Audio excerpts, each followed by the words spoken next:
मेरा नाम है विक्रम। आप देख रहे हैं चैनल ले पंगा। तो चलिए शुरू करते हैं। दोस्तों, आज हम क्लास 11th का, ठीक है, जो बच्चे जिन्होंने कॉमर्स रखा है और उसमें सब्जेक्ट है बिजनेस स्टडी, ठीक है, तो उसमें आज हम इनका फर्स्ट चैप्टर करने जा रहे हैं, बिजनेस, ट्रेड और कॉमर्स।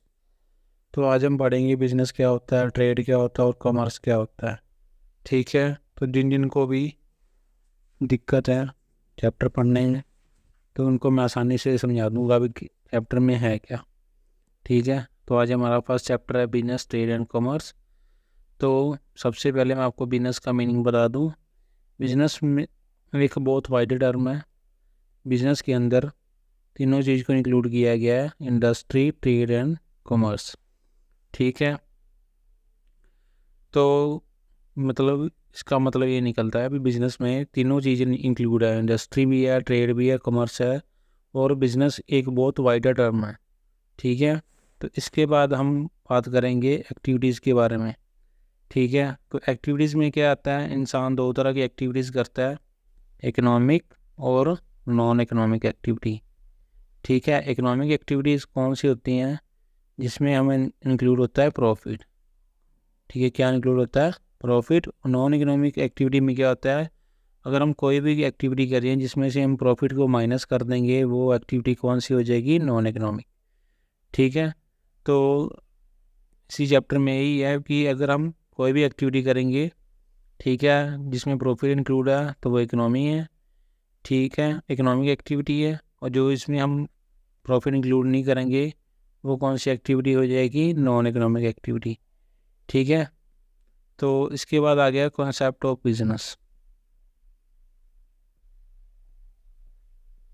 ठीक है। कॉन्सेप्ट ऑफ बिजनेस में देखिए बिजनेस का मीनिंग क्या है, कौन से वर्ड से ड्राइव हुआ है, बिजी। तो बिजनेस का मतलब क्या है, बिजी रहना। मतलब हम जो डेली काम करते हैं, जो रेगुलर एक्टिविटी करते हैं अर्न करने के लिए, वो कौन सी एक्टिविटी कहलाती है, बिजनेस, बिजनेस की एक्टिविटी, ठीक है। इसका मतलब क्या है, बिजी।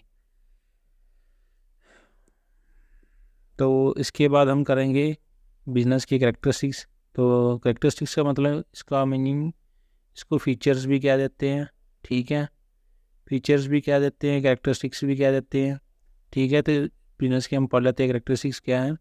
फर्स्ट है इकोनॉमिक एक्टिविटी। तो देखिए हम बिजनेस करते किस लिए, प्रॉफिट को अर्न करने के लिए।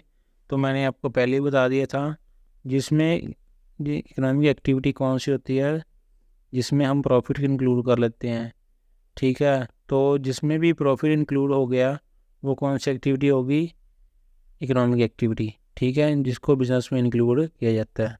तो उसका फर्स्ट करेक्टरिस्टिक्स ये हो गया।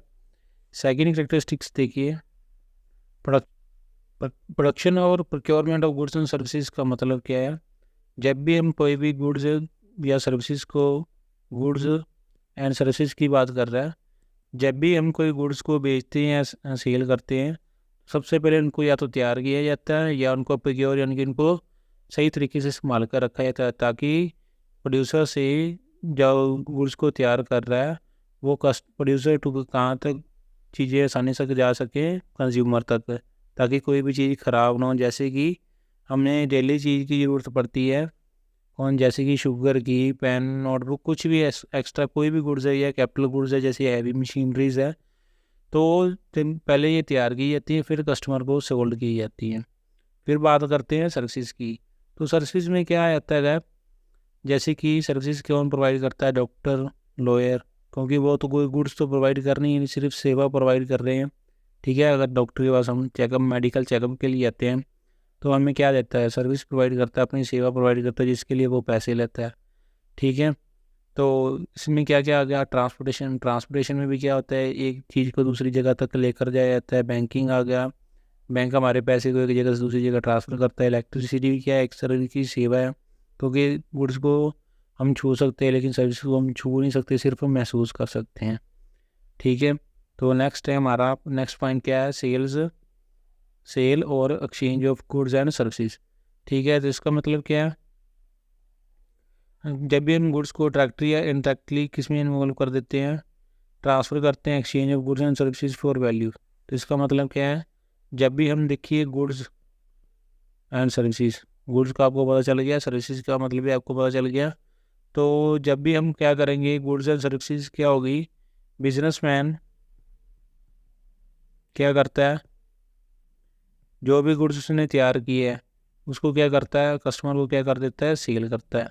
कंज्यूमर को क्या करता है, सेल कर देता है। उसके बदले वो क्या उससे लेते हैं, पैसे। ठीक है, तो ये एक्सचेंज हो गया किसका, गुड्स का।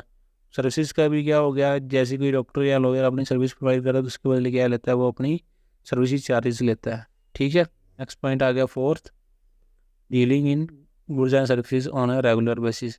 देखिए, उस चीज़ को हम बिजनेस नहीं कहेंगे जो रेगुलर बेस पे नहीं हो रहा। जैसे एक बंदे ने क्या किया, एक जो स्कूटर है, क्या है, स्कूटर है, तो उसको अगर इसने एक बार सेल किया तो उसको उसका बिजनेस नहीं कहेंगे। ठीक है, क्योंकि वो पार्ट टाइम कमीशन के ऊपर काम कर रहा है या वो कभी कभार बेच रहा है। क्योंकि बिजनेस का मतलब क्या होता है, रेगुलर बेसिस। ये काम उसको अगर उसने बार बार करना है तभी इसको बिजनेस कहेंगे, अदरवाइज इस काम को उसको बिजनेस नहीं करेंगे। क्योंकि अगर उसने एक बार भी स्कूटर कोई सेकेंड हैंड बेच दिया, कुछ भी कर दिया, उसने एक बार बेचा, ठीक है, तो उसको हम बिजनेस नहीं कहेंगे। ठीक है, कॉमर्स की लैंग्वेज में। तो नेक्स्ट आ गया प्रॉफिट अर्निंग। प्रॉफिट अर्निंग का मतलब क्या होता है, मैंने आपको पहले ही बताया था, इकोनॉमिक एक्टिविटीज़ में क्या होता है, अगर उसमें प्रॉफिट प्लस है, मतलब किसी कोई भी हम काम कर रहे हैं, अगर उसमें क्या आ रहा है, प्रॉफिट मोटिव आ रहा है, ठीक है, तो उसको बिजनेस में काउंट करेंगे। अगर उसमें प्रॉफिट नहीं है तो उसको हम बिजनेस में काउंट नहीं करेंगे। नेक्स्ट इसका करेक्टरिस्टिक्स क्या है, नेक्स्ट इसके करेक्टरिस्टिक्स है अनसर्टेनिटी ऑफ रिटर्न। देखिए, हर बिजनेस में रिस्क इन्वॉल्व होता है। ठीक है, तो बिजनेस का मतलब क्या है, रिस्क, चले या ना चले। ठीक है, अगर चल गया तो प्रॉफिट ही प्रॉफिट, ना चला तो लॉस ही लॉस। ठीक है, तो ये जो मैं टॉपिक आपको करा रहा हूँ एनसीईआरटी की बुक्स में से करवा रहा हूँ। आप प्ले स्टोर में से आसानी से, जो बच्चे बुक्स नहीं खरीद सकते वो आसानी से डाउनलोड कर लीजिए और बेचिंता होकर अपने पढ़ाई को में ध्यान दें। और इस चैप्टर से रिलेटेड नेक्स्ट टॉपिक वीडियो मैं आपको अगले दिन प्रोवाइड करूँगा। धन्यवाद।